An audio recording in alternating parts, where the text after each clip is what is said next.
I'm so intrigued to see the people from this community in Crown Heights, how they will respond to these paintings. It's really about the intention. I can feel the fruitedness, the fruition. It's a glimpse into the neshama. That's how you see this work? That's how I see it. What is this all about? What is going on, my friend? I've been living in Crown Heights in a very Chassidic Jewish neighborhood. And I thought to myself, wouldn't it be interesting to bring my paintings that are influenced by a wider history and culture to that community and see how they respond? The question of whether or not the Jewish people need a visual language, that we should have our own culture and therefore an art to go along with it. Could you show me how this is expressed in your paintings, maybe? In one of them? Yeah. I feel that this painting expresses Chassidic ideas, Jewish mysticism, ideas around self-nullification, what they call bittul, so that through emptying oneself, through emptying one's ego and one's attachment to one's sense of self, one becomes able to receive something bigger, something symbolized here by golden light. And this is an experience of ecstasy. So in a world of materialism, in a world where people are looking towards movies or theater or spectacle and food for sensual experience, I'm pointing to the fact that there's something deeper, invisible, and very juicy that is also holy. Wow.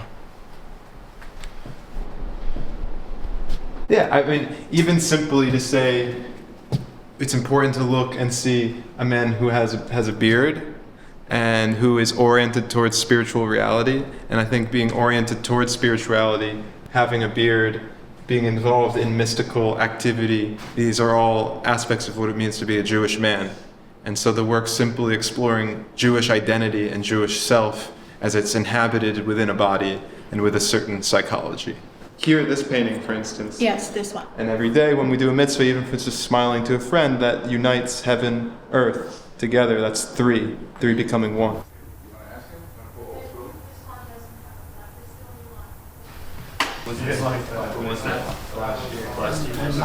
So, do you think it's important for there to be a Jewish visual language, a Jewish art for the Jewish people? Is that an important thing? It brings out that feeling, it brings out that emotion, it brings out the connection, the motions kind of become real.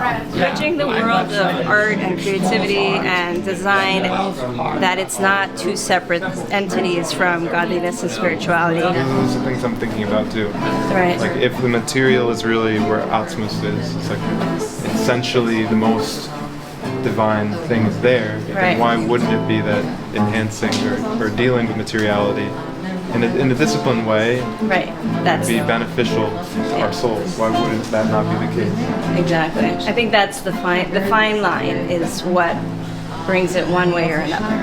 So it's really about the intention and that kind of balance that can either bring it to spirituality and godliness, or it keeps it completely distant where it feels like it's disconnected.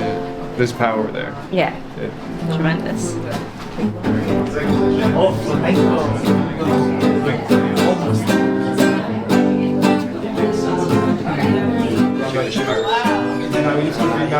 You practice mysticism?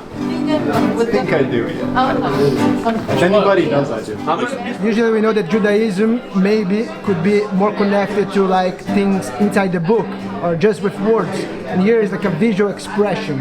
How do you feel about that? Jewish art, is there a place for this? Well, I think that part of living a human life is also having artistic and musical edification. And so insofar as we want to live full Jewish lives, we also need to have Jewish art and Jewish music in order to live full Jewish human lives. Special things that you see in Shmuel paintings. If you say bad stuff, we're not going to put you in the video, don't worry. So you can say whatever you want. Yeah, I mean, I think it's pretty obvious that he's tapping into tradition in Jewish expressionism, Chagall, abstract expressionism in New York City in the latter half of the 20th century. It's cool stuff. It's deep too. It's like, what a mind. I wouldn't mind being. What a mind. I wouldn't mind being. I probably would. Actually, I think I'd go think crazy. twice on that. So here we have Rabbi Kamman. He teaches Kamman. Did I say correctly? Kamman. So he teaches very lofty spiritual concepts, but everything inside in the book. How is to come and to see those things expressed into visual form for you? He's the visual interpreter of Chassidus in our age. I don't know. No, seriously, I don't know anyone else. You? Right. I don't know if that's a good thing or not. Do you recognize concepts in the paintings? Well, yeah. For instance, we're talking about Rachel. Yeah. Rachel, I can feel it. I can feel the fruitedness, the fruition, the flowingness. I look at this as King David. What's going on with him? Yeah. Well, first of all, there's a certain kind of majesty that's not normal. There's a certain edge to this. And David Melech really was an edgy guy, extremely edgy. I mean, he was a guy, he was a poet, he was a lover, he was a murderer, he was Like a war hero. and I see that in his face. I see that in his face. Like, there's so much going on in him that it's on the threshold of like going past what a human can be. Yeah. Because if you push yourself to that limit, where do you fragment?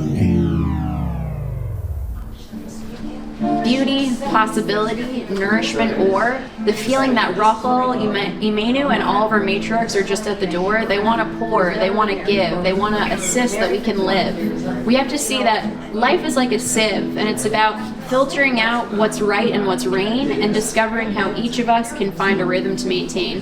The blessings, whatever is the bane of our existence, actually becomes a choice, and we discover that all of this is part of our poise, part of our grace and our capacity to receive, if we can just stand in our roots and just believe, just believe. L'chaim, thank you for this beautiful art. Lovely.